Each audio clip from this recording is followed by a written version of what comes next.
Good morning everyone! Guys, sa araw na ito is pag-usapan natin about dito sa Turbo Max Plus inverter welding machine ng Powerhouse. So ito po yung aming ginagamit dito araw-araw sa aming training. Kung saan, hindi po kami inibigyan ng malaking problema while doing our task every day. So, pag-usapan natin yung mga function and mga additional features ng Turbo Max Plus inverter welding machine ng Powerhouse. Guys, ito po yung ginagamit namin dito sa Power Skills Technical Center. So, unahin natin guys.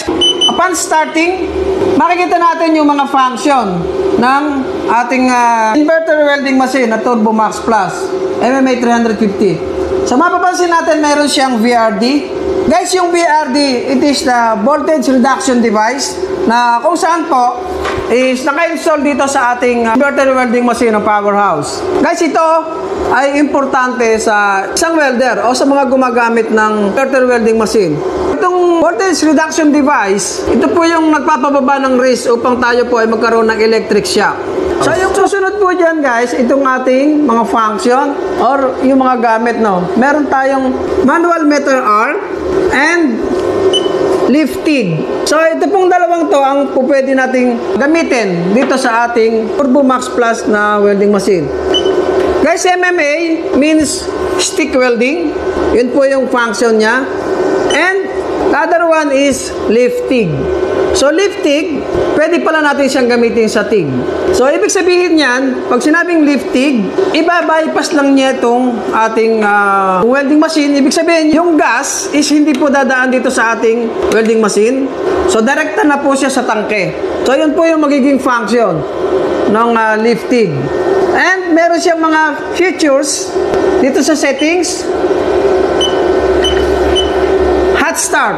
So, sa hot start, ibig sabihin, special features ng mga inverter welding machine tulad po nitong Turbo Max Plus ng Powerhouse. Sa hot start, si welder is hindi sila mahihirapan upon starting. Kasi meron siyang additional peak current na kung saan ito yung pinakamataas na function ng current na ibibigay niya. Kaya hindi mahihirapan si welder, lalo na yung mga damp electrode or yung mga damp na materials, magbibigay siya ng additional current para hindi siya mahirapan na mag-strike. And another one, meron siyang force. So, arc force, very similar din, doon sa hot start. Pero, itong arc force, mag-activate lang to upon or during welding. Na kung saan, nire-reduce niya yung dumikit, yung electrode mo.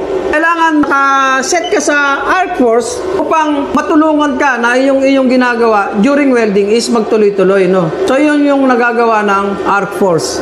And meron din siyang anti-stick. So, pag anti-stick, seset po natin siya sa anti-stick. Meron siyang function, pwede natin siyang i-on. Dito sa ating knob, pag naka-off siya, pwede mo siyang pihitin. So, mag-on na siya dito.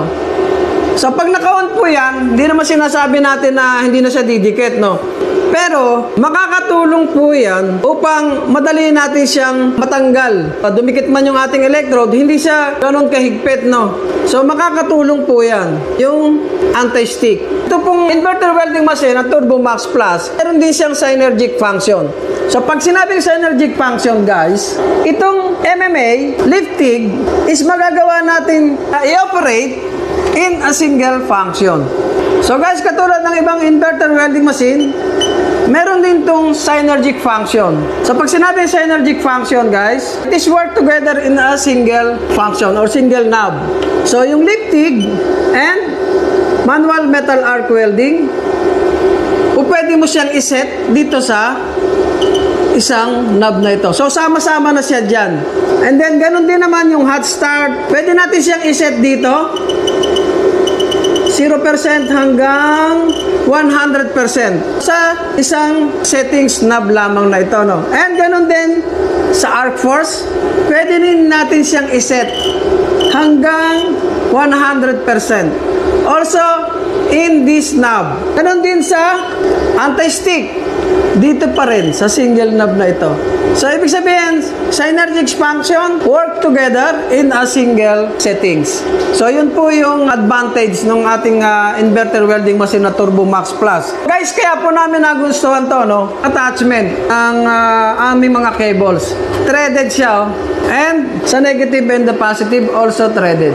Nakakatulong to, no? Para mahigpit yung attachment or lalo na kapag nagpa-function na yung ating welding machine. And especially guys, napakagaan. So magaan dalhin. O pwedeng lipat-lipat, lalo na kung medyo mataas yung ating pinagtatrabahuhan, ano. Napakagaan siya. Madaling dalhin. So guys, napakadaling gamitin. Itong inverter welding machine Turbo Max Plus. Para sa akin, the best na to. Turbo Max Plus ng Powerhouse.